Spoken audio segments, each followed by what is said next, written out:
Hi, everyone. I'm Dr. Patrick McGrath, and I'm the Chief Clinical Officer at NOCD. One of the things that we do here at NOCD is we really want to help increase awareness of what OCD truly is. What's it like to live with OCD? Because, let's be real, there's a lot of misinformation out there about OCD. So, as part of educating, I suppose, the public about what OCD is and what it's really like, we've partnered with a lot of folks, and recently we've partnered with Jessie Paege, and I'm really excited because Jessie put out to elicit questions to all of her followers to see what they wanted to know about OCD, and we're going to go through a bunch of those today. But before we do that, uh, let me just share a little bit about OCD with all of you first. So this is so much more than just washing your hands or cleaning the counters or something like that. OCD's really two things: all sorts of unwanted, intrusive, what you might even consider to be inappropriate thoughts or images or urges, and then the resulting compulsions that are done to neutralize that out of a fear that if you don't neutralize whatever those thoughts or images or urges are, something terrible or bad will happen and it will be your fault. And nobody, of course, wants to be responsible for anything bad happening. And because OCD is so good at manipulating the fight, flight, or freeze response, it sure feels real. I hear this all the time. People always say to me, why does it have to feel so real? And I say, well, if it didn't feel real, I wouldn't have a job, right? I mean, it's going to have to feel real in order to get you to do a compulsion. So OCD is unfortunately really, really good at just pulling on that fight, flight, or freeze response and making sure that people will follow through on doing whatever compulsions need to be done for the neutralization of the obsession, because OCD only eats compulsions, right? That's the food of OCD. So if it's breakfast, lunch, or dinner, it's a plate of compulsions for OCD. And we want to teach people that the best way to get rid of OCD is to starve OCD. And that is by removing all of the compulsions from the lives of people with OCD. And we're going to work with you on doing that gradually, right? We don't throw people in the deep end of the pool and tell them to sink or swim. We want people to stick a toe in the water, see how it feels, and gradually build your way up to doing the very things that feel right now overwhelming. But once you take all the steps to get there, it's just a next step in the list and hopefully won't feel so overwhelming after all. My hope is that as you watch this, you're going to learn a lot, right? And maybe it will even bring up more questions for you. You can see some great information at the NoCD YouTube site, where we have our Get to Know OCD podcast, and you can watch me interviewing people with OCD and people who treat OCD, because I have this really cool privilege as the Chief Clinical Officer here at NoCD. I get to hire, I get to train, and I get to consult with our team of licensed therapists who are really experts in working with people who have OCD so that they can help you, right? They're ready. They're waiting to meet with you right now. So if you're looking for help, if you're wanting help, or if we spark something today in the questions and answers that come up, I encourage you to reach out to nocd.com. That's NOCD.com. And book a free 15-minute call with our team. There, you're going to learn about what we can do to assist you so that you can start living the life that you want to live and not the life that OCD wants you to live. With that, hey, let's get started on answering some of these questions and let's see what's come up. So let's answer our first question. I've heard about pure O, where the compulsions the disorder comes with are also mental, just like the obsessive thoughts. This is true. Pure O means that you do only mental compulsions, that we don't really recognize they're happening any physical compulsions, or they may be there, but very, very subtle, so they would be hard to notice anyway. I do get stuck in mental loops a lot where I just can't seem to let a specific thought go. And while I don't think it's to the level of OCD, I was wondering what a mental compulsion like that would look like, or how would I know if I'm experiencing them? Just asking for the future in case this gets more bothersome. If you're finding yourself attempting to neutralize things that pop into your head, let's say that you have some kind of thought or image or urge that comes up and you don't want it to be there. I'll give you an example. Let's say that you say a prayer And this could be related to what we call scrupulosity OCD, which is OCD about morals or ethics or religion. In this case, we'll take religion. And let's say that you say a prayer, and when you're done with it, you feel as if you might not have said it just right. Maybe there was a word or two you kind of stumbled over or something like that. And so you have this urge to do it again out of a fear of, what if I didn't do that prayer correctly?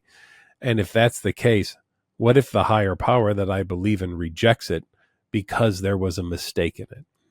And therefore, wouldn't it be better just to do it again to make sure that it is acceptable to that higher power? Because I would hate for myself to be punished and spend an entire afterlife in a place that I don't want to be, all because I offered up an imperfect prayer. Now, if you're listening to this and you say, but that's not how religion works, or that's not how your higher power looks at things, that doesn't matter to OCD. OCD will always take the worst case scenario and drive it and drive it and drive it until you do a compulsion. So throw logic out the window when we're talking about OCD. OCD has a different set of logic than non-OCD logic.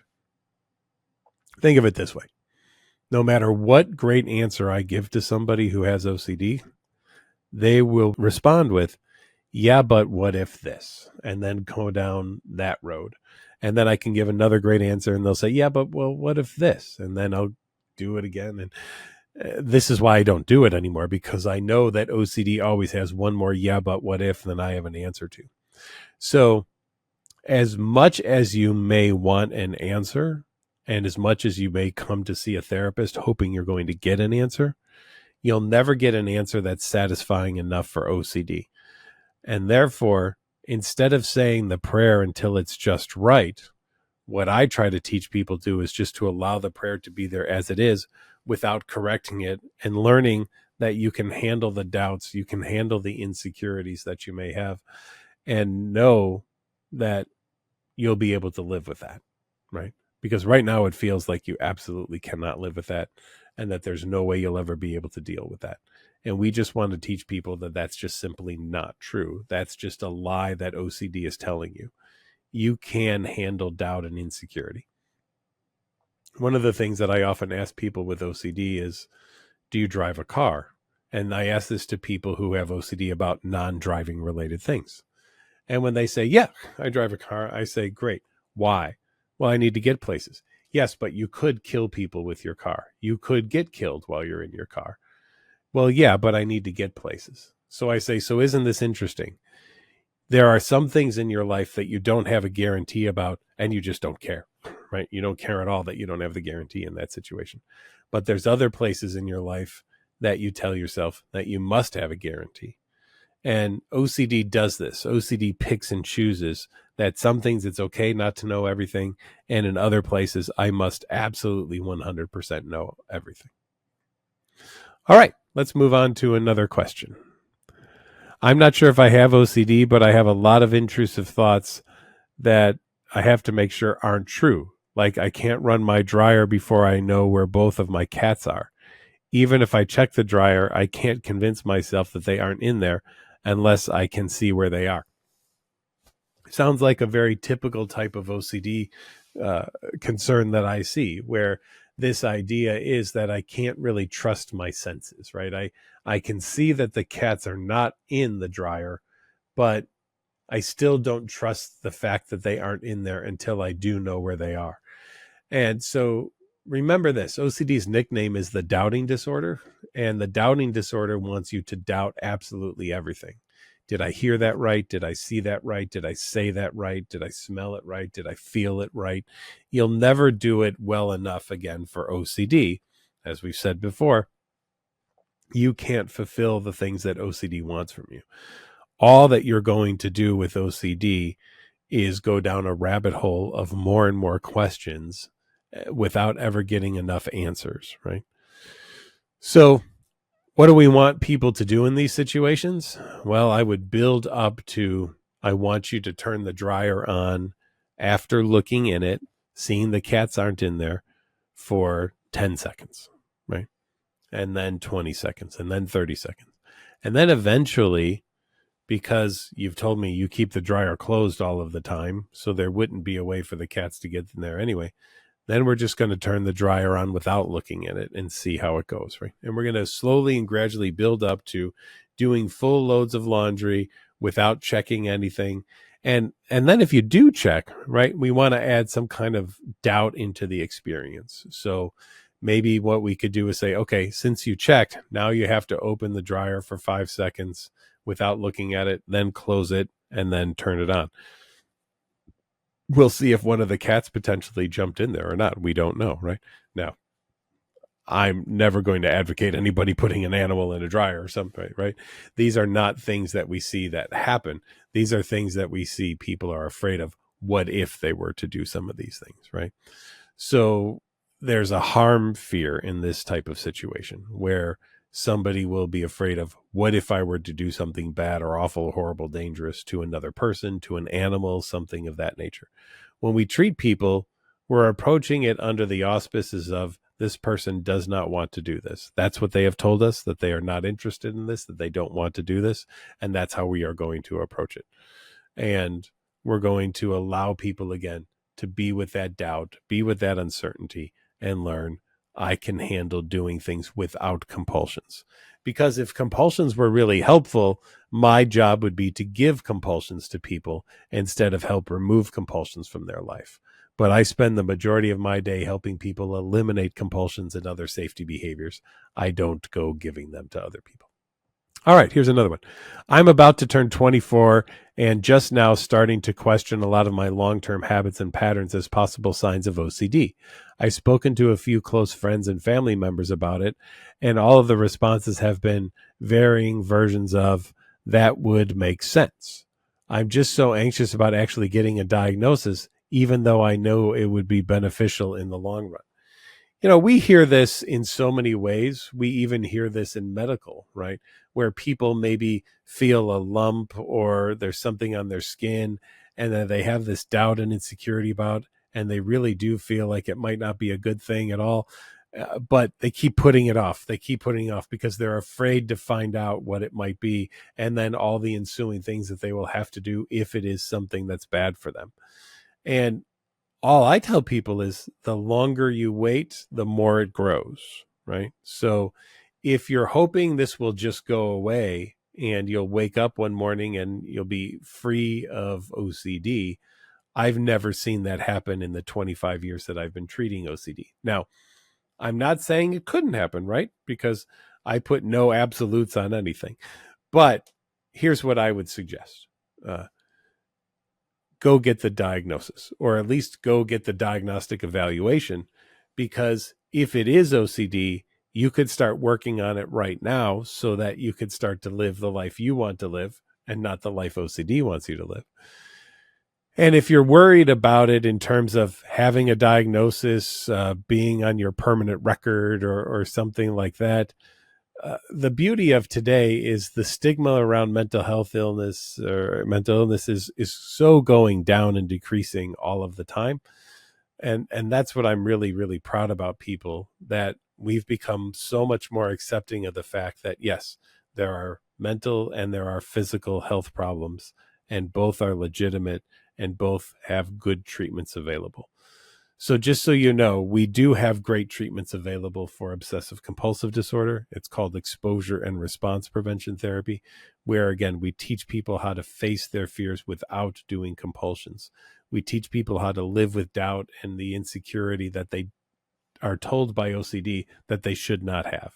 And we want to show people that, you know what? We all live with doubt. One of the things that I've been asking people lately is, how much of a guarantee do you have that you will be alive 12 hours from now? And so far, no one's been able to give me a 100% guarantee about that. And since I don't have a 100% guarantee myself about that, should I stop doing these Q&As right now and run to my doctor's office and say, I need an echocardiogram, I need an MRI, I need a PET scan, I need a CAT scan, I need blood tests, I need all these things, because how can I be sure that I will be alive in 12 hours? Or is that just a standard part of being human that we just don't know? And we kind of live with the fact that We have no idea. And if you can do that, I contend you can live with anything else that pops into your head as well. What are some of the recommended methods on how to treat or lessen the most serious symptoms of OCD? Well, I'm going to go back to exposure and response prevention therapy. That is the standard of treatment that we utilize, no matter the level of seriousness. Now, there are ways to deal with seriousness. You can do individual sessions, 1, 2, 3, 4, 5 times a week, usually for an hour. Then you can step up to an intensive outpatient program. That's a program that is usually for 3 hours a day, 4 to 5 days a week. Then there's partial hospital programs. Those are typically 6 hours a day, 5 days a week. And then there's even residential treatment centers where you can go live somewhere and be treated for typically 30 to 90 or so days. It could even be more. So the seriousness level of OCD has corresponding treatment options. There's also medications that can be included into that. And there's even some other more physical-based kinds of experiences. There's the TMS, the transcranial magnetic stimulation, that works for OCD. And then there's even surgical options. There's a now humanitarian exemption from the FDA for the deep brain stimulation for OCD as well. And I've actually gotten to be in an operating room with somebody while they were doing the DBS surgery and working with them as they were getting the leads inserted into their brain. So there are plenty of options available, no matter the level of seriousness of OCD. Next one, any advice for OCD showering? You experience mild OCD, but it's really prevalent when you shower. And when you need to shower, it's like you can physically feel the grime all over you. And it's become this thing where you can't finish the shower until you really feel clean. You end up washing your hair multiple times, making sure you get every inch of your scalp with your nails, pull off every loose hair and let it run down the water. So lots of things you're saying here about lather. And even if your skin touches the shower curtain, you feel like you want to clean again. Yes, this makes a lot of sense. You were asking, and it says nearly an hour-long showers, and you say it feels awful. So I always find this interesting because people live with the grime on them until they get in the shower, right? And it doesn't seem to be bothering them very much. And then suddenly once in the shower, it's as if the grime takes on radioactive, kryptonitic kind of properties or something of that nature. And now I cannot stand it being on me, even though 5 minutes before I got in the shower, I was fine with it on me and it was not really bothering me. So here's what I would say is really important in a situation like this. You want to work with a therapist who can create a hierarchy with you about showering, and you can decide what would be the easiest thing to give up doing in the shower, all the way up to what would be some of the most difficult things to give up doing in the shower. And then start working up that list to give up more and more things that you do in the shower. I'm not saying you can never shower. And, that showering I don't have an issue with, right? What I do have an issue with is OCD taking the shower over. And OCD telling you that you have to do things in certain ways or else you won't be able to deal with it or handle it. Even though OCD doesn't recognize that right before you got in the shower, you were handling it just fine, right? So again, this goes back to the thing I said about OCD logic. OCD is not logical. In fact, it throws out logic that we throw at it and says, yeah, well, that doesn't apply to me. I mean, I'm different. Sure, I was fine with all the grime on me when I wasn't in the shower, but you do realize that once you pass the threshold of the shower, everything changes. Chemistry changes, physics changes, the universe changes. And now that grime suddenly becomes so terrible, so awful, that if there's even a micromillimeter atom of it on me, I will still be dirty and I won't be able to function in life whatsoever. Well, again, this is just simply a lie told by OCD. And I don't want you falling for lies.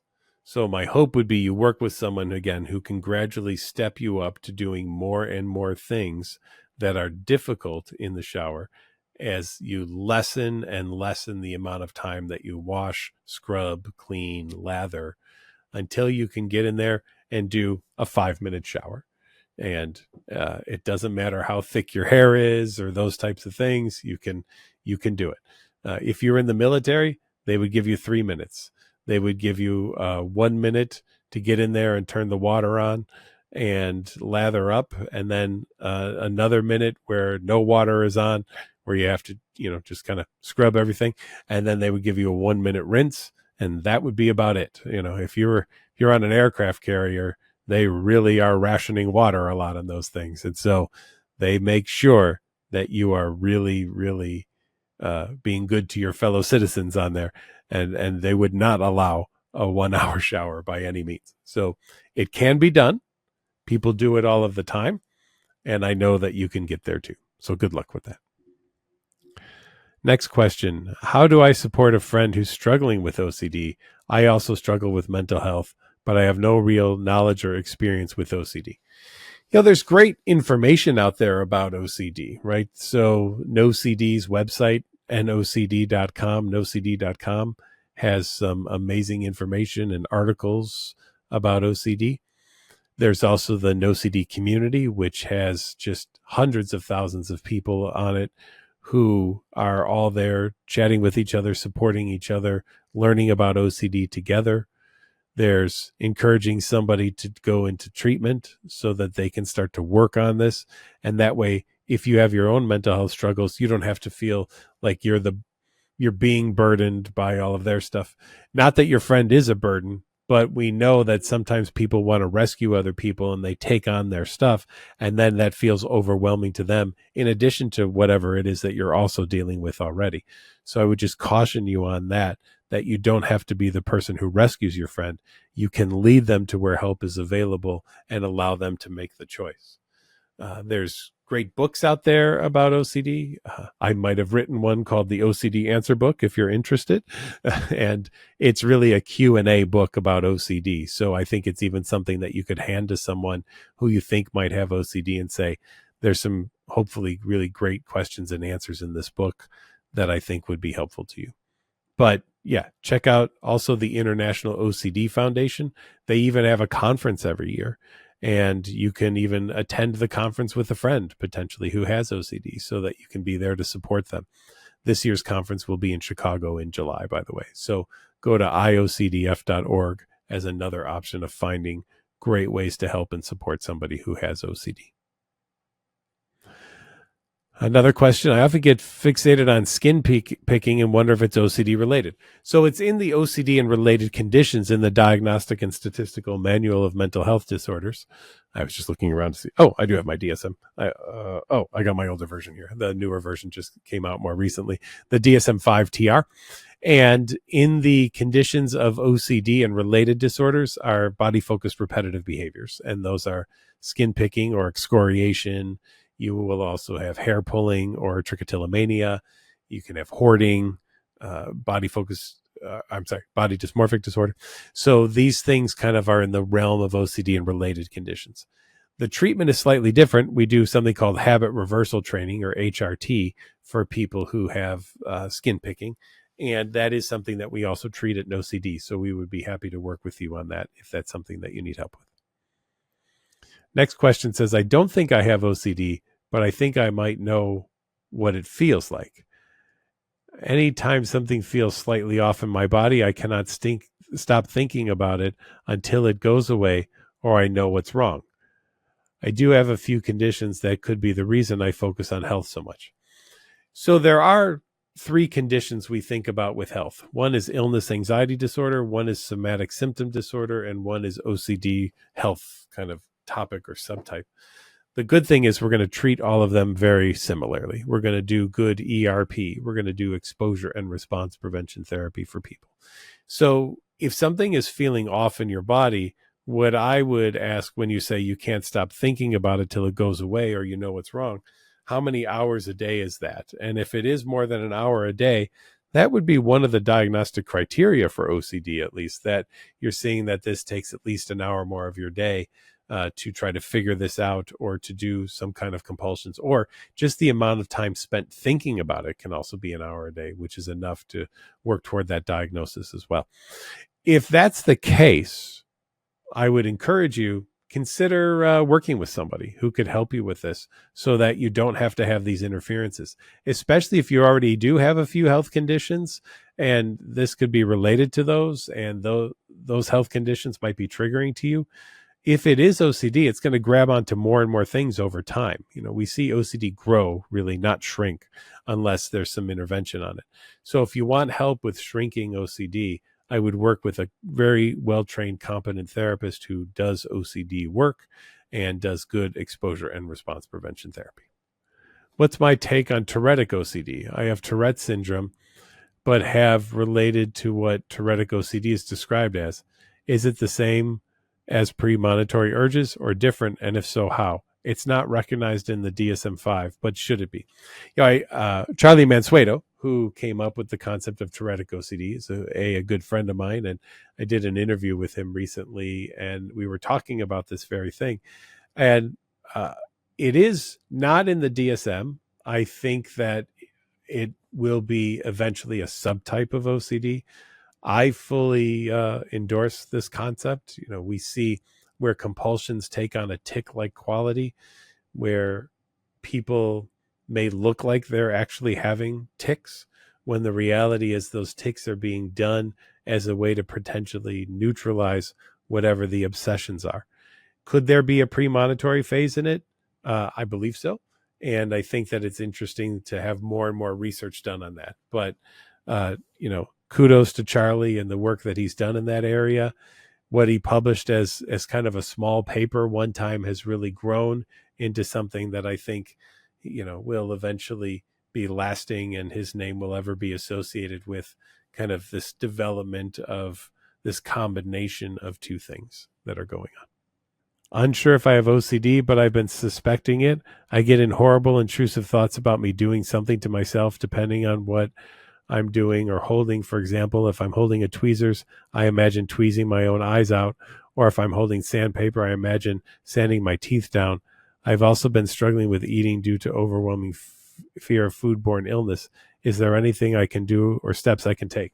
Sounds like a lot of harm-based OCD types of things to me. These are the types of things that we work on and see all of the time, where people then want to avoid using sandpaper. They want to avoid holding tweezers out of a fear of, what if I were to do these things?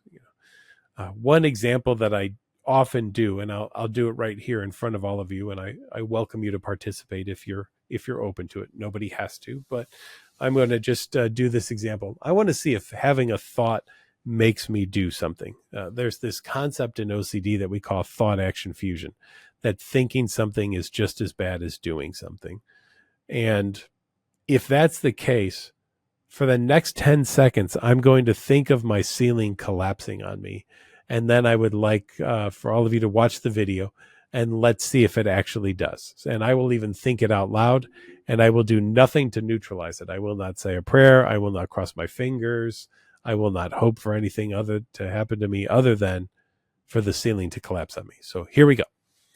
All right, ceiling, fall on me. This is the opportunity. We have wished for this thousands upon thousands upon thousands of times. You have not done it yet. Please do so now. I am doing no safety behaviors to stop this whatsoever. Please fall upon me. Okay, why didn't it happen? Right. Now, some of you watching this will be like, oh, but what about manifesting? And aren't you just supposed to think positive things? And won't thinking positive things just bring things into your life? No, that doesn't work that way. It would be great if it did, right? It would be really, really great if it did. But that's just not how it goes. Now, I say this in all respect. I have no problem with positive thinking. I think it's great, right? Think the very positive things that you want to think. But just because you do that doesn't stop something from happening or make something happening. Just like thinking something negative doesn't cause the negative thing to happen either. Otherwise, I would have just manifested the ceiling falling on me, and I did not do that. And I've used that example for 25 years, and it has still not happened to me. So if manifesting actually worked, I would have been buried under so many ceiling tiles and rubble over these past 25 years, but it's never actually occurred, right? So I don't want to just rely on thinking positive. I want people to do things that are going to teach them how to handle living their life, facing their fears, dealing with their discomforts, and recognizing I've got a lot more chutzpah or strength than I've ever given myself credit for whatsoever. I always thought that this would destroy me, that this would take me down. And guess what? I handled it. And I want people to feel proud of the fact that they can handle the things that they are afraid of, because I'm proud of them when they do it too. Next question. Is OCD something that can come and go through your life? I felt convinced I had OCD as a teen, but then a lot of my compulsions faded and you became an adult, making you assume you outgrew it or something. But now in your 20s, you've been having a resurgence of intrusive thoughts and compulsions. So you're wondering if you should actually pursue a diagnosis of this, or is in general anxiety. I always say go get the diagnosis. Find out what it is you're actually dealing with and learn what the treatments are for that thing, so that, again, you can start living the life that you want and not the life that's being driven by anxiety and fear and panic. My hope is that in doing so, you will really learn that you can live the life that you want to live. That's always the goal. Now, in terms of can this come and go, I don't really see it coming and going. What I do see is that there are times that maybe it feels worse for some people than other times, but very typically those intrusive types of thoughts or images or urges are there throughout the lives of people. They may just be not paying as much attention to them at certain times. That's the rarity, though. So I just want to really emphasize that if you start to notice these things happening, I would get treatment. I would not hope that it would just fade away, because that is such an amazingly small percentage of people that I've heard something like that happening for, that it's not a reliable thing to kind of hang your hat on, right? You definitely want to reach out, get the therapy, get help, because then what it will do going forward in your life is, if there ever is a resurgence of these things, they kind of come back, you're going to just be able to draw upon all the therapeutic experiences that you've had already and utilize that therapy for whatever's going on right now, even if it was years ago. I have been diagnosed with OCD, but you can't tell if it's really affecting you. Is this normal to feel? It wouldn't be very normal to feel like it isn't affecting you. And but here's the thing. OCD may be trying to convince you of the fact that it's not affecting you so that you won't do treatment. So maybe OCD is saying, yeah, I mean, look, your life is better with me. Everything that we've done is really not so bad because I've been here and I've been around with you. So what I would just encourage you to do is continue to do the treatment, because you don't want OCD to kind of rear its ugly head up later and be like, ha, now I'm here. So strike while the iron's hot, I say. Do you know how OCD and being autistic can present together? I've experienced some OCD symptoms, but I'm autistic, and I read there was an overlap, so I'm curious as to if there's anything specific in common between the two. There can be things that are in common between the two, and you can have both conditions, right? One of the things that I always try to do is work with someone who is an autism specialist.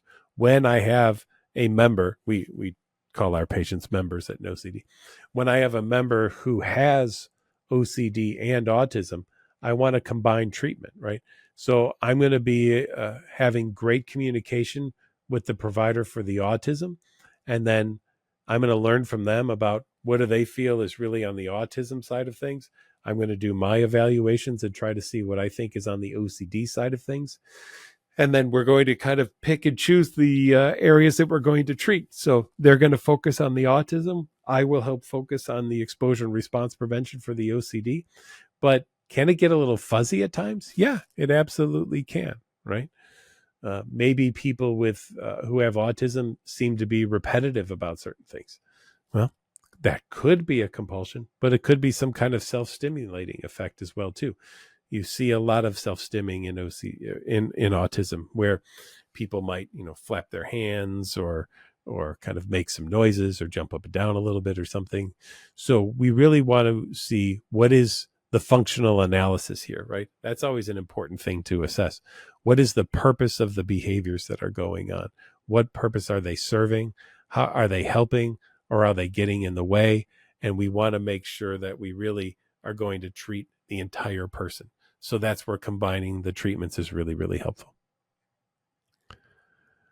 Let's see. I have OCD. It's been pretty quiet for a while, but my OCD just makes me feel icky, like your skin is too loose when things aren't even. My question is, does it still count as OCD, or is it just wanting things to be organized? Well, it's hard to say just from that. So what I would do is, have you been diagnosed with OCD, or do you kind of just feel as if you have OCD? If you've been diagnosed and this thing is bothering you, this is the thing you bring to your therapist and you talk about, right? So I don't care what level of bothersome it is. I don't like to leave the door cracked even slightly for OCD to sneak into the room.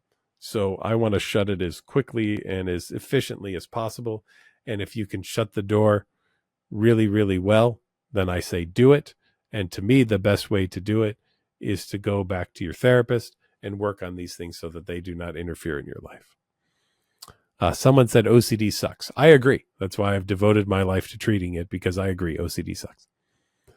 I've been diagnosed with OCD since you were in middle school. You're 24 now, but always confused about the fact that your compulsions, like hand washing and skin picking, aren't linked to a specific obsession or unrealistic fear, like your loved one will die. You just feel like you have to do it because it feels wrong if you don't. Is this still OCD? Yeah, absolutely. 100%, right? So if you find yourself, having whatever it is that's uncomfortable, it just feels like this isn't right. That's all it could be. And you're doing these behaviors to try to make things right. That can absolutely be OCD. Nothing wrong with that. Someone's asking about a fear of choking and not eating and wondering if it's an eating disorder. So we often see that people can be afraid of ingesting food. What if they choke? What if they get sick? Something of that nature. It could be a lot of different things. If somebody has lost a significant amount of weight, I do want to get like a nutritionist and eating disorder specialist into the mix, because I want to be sure that they are working on refeeding. And if refeeding is a struggle, then I want to come in from the behavioral therapy, ERP, OCD type of side, if that's going on, and help with getting them to deal with all of the refeeding, which could be pretty anxiety provoking for them. So again, this is another spot where a team of experts in the field working together is always going to be a really nice thing and really helpful. You've been diagnosed with pure O and it's hell. You're on medication, but it doesn't do wonders. Is there any other way to help minimize your obsessive thoughts? Yes, exposure and response prevention therapy. We can do ERP for mental things, right? Not just for the physical things. I'll go back to an example from earlier. So if somebody says that prayer and they think they made a mistake and they want to keep saying it over and over until it's just right, I want them to say a prayer just wrong and allow it to be there. And if they do say it just right, they end up doing that, then I want them to introduce some doubt into it at the end of it, which would be something along the lines of, and please don't accept that and just go with my first prayer. Something like that, where we don't end in feeling great, right? Because that's what OCD does. It tricks you into like, oh, don't you feel great now that you did this compulsion? No, you have relief from the anxiety or guilt or shame or disgust or discomfort or whatever OCD brought up. And then it only lasts for a little bit of time, and then you got to do it all over again. So that's just absolutely not what I want people to do. I want you to end in doubt, end in insecurity. Again, I don't know if I'll be alive in 12 hours, and I'm not going to do a darn thing about it. I'm going to live with the doubt, live with the insecurity. And if you can live with that, you can live with anything else that pops into your head as well. Is it possible for treatment to help with compulsions to do things in a pattern? Yes, absolutely. We would work with you on breaking patterns and teaching you that you can handle breaking patterns. And again, we're going to start low and we're going to work our way up. We're going to stick a toe in the water and see how it feels. I'm not going to throw you in the deep end of the pool by any means. I have OCD, and I also think people can hear your thoughts.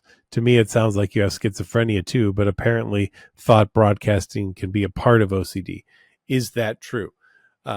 So what I would really want to do is a good diagnostic evaluation here to go through both of those things and see exactly what's going on. So a fear of what if people could hear my thoughts could be something that we would treat with OCD, right? That you'd be maybe afraid of what the thoughts are, and then the fear that of thought action fusion. What if I said them out loud? What if people heard them? Something of that nature. On a psychosis side, if you really believe it's true that people are hearing your thoughts and you're doing all sorts of things to try to prevent that, then there's really good help or medication that's out there for that as well. So we want a good diagnostic evaluation in this situation to really see what's going on. How do you stop the anxiety of OCD? Example, I feel like I have to knock 3 times or else something bad happens.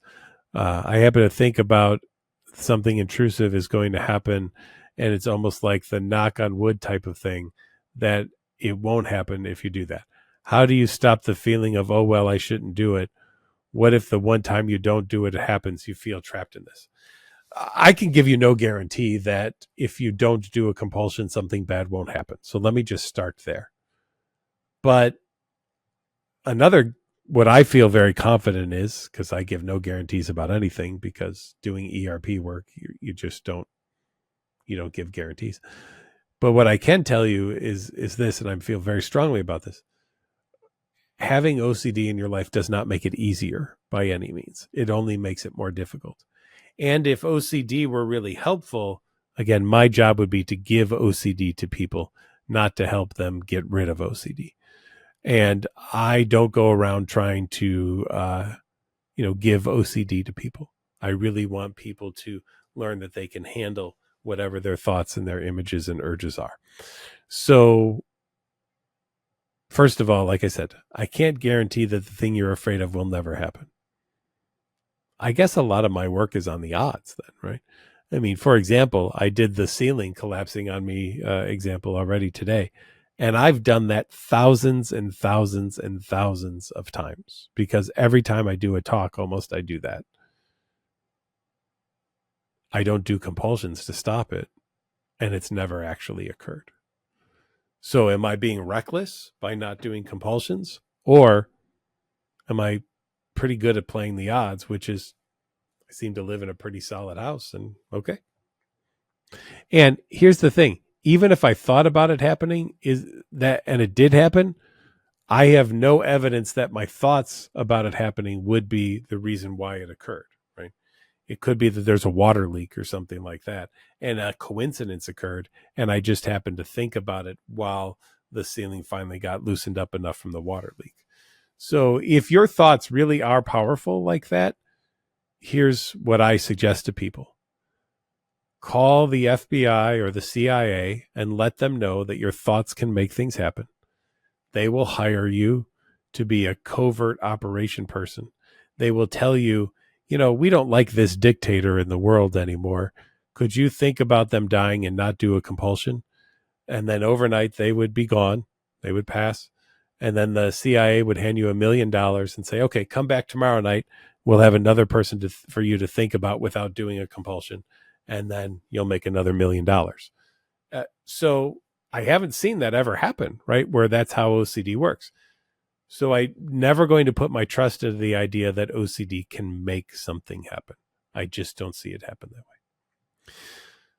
Well, I hope that's been helpful for everybody. We're at the end of our time here, and it's been a joy working on some questions with all of you and giving you some answers.